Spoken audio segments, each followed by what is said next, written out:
Transcription number 253. We have heard the third budget speech.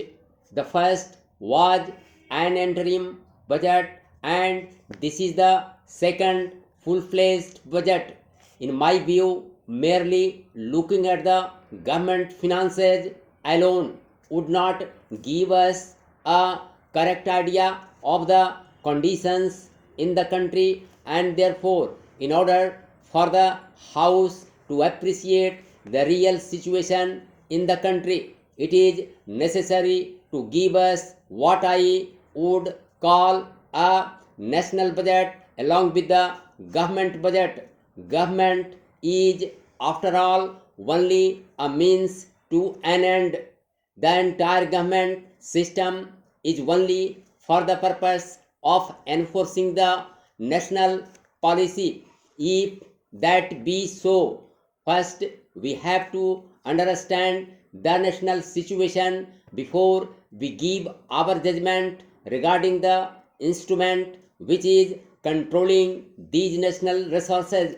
So I would request the Honorable the Finance Minister and the government to give to this House and to the country at an early date a complete pictures is to what position do we stand regarding our national life, regarding our production in the various industries and in the various sectors of national activity.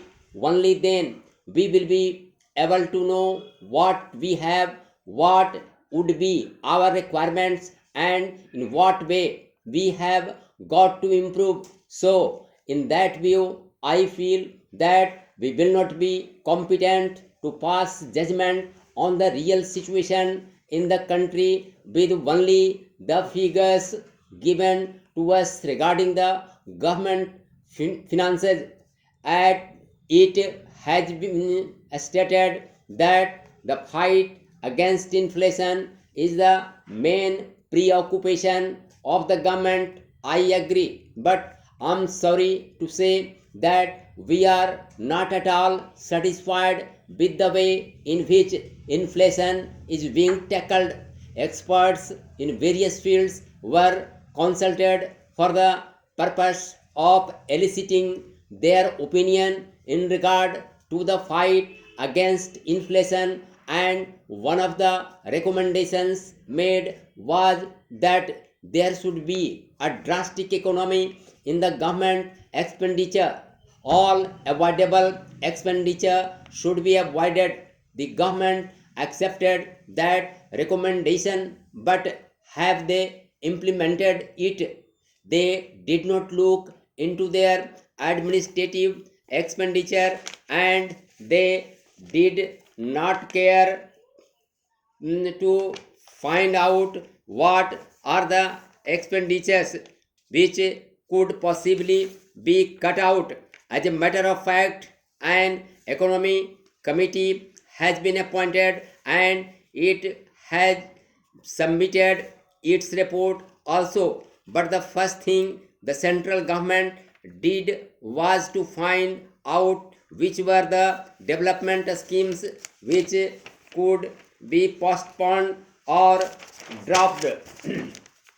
If these schemes of development are necessary for the welfare of the country, did the government take care to find out in what other matters and to what extent there could be economy in the administrative sphere without going into that matter at all? Useful schemes of development have been held up simply because they did not care or did not want to bring about economy in other fields. So I say the wrong end has been chosen, and even now no assurance has been given to us that economy will be affected in the administrative field in the near future. During the next year, we have got to see that the government tackles this problem of inflation properly. I wish to mention one other factor with regard to this fight against inflation. It is stated over and over again that it is a matter of surplus spending power in the hands of the people, which is the cause of all this inflation and rise in prices. I have gone to the real parts in my state, and I can say that the surplus amount of money in the hands of the people is restricted only to a very few people, but the vast majority of the people in the rural areas and also the poor people in the urban areas are as before. It is not a question of their having any surplus money in their hands. Even now, they are unable to purchase their daily rations, their weekly rations, and they have to borrow. Even for that, sometimes they have even to forego the rations which they have to get every week. That being so, this question of surplus money power is only in the hands of a very few people. I would say perhaps 1 or 2% of the population. Within the rest of the 98 or 99% of the population, it is not a question of surplus money in their hands. This inflation is merely the result of paucity of goods.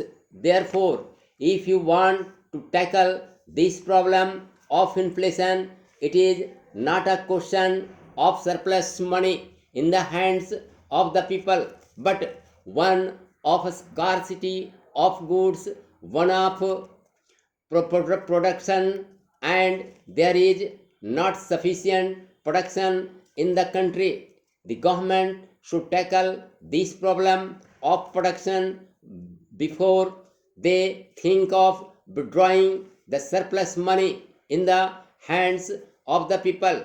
If the government is merely taking measures to withdraw the surplus money which is lying in the hands of the people without tackling the problem of production, they will not be solving the problem.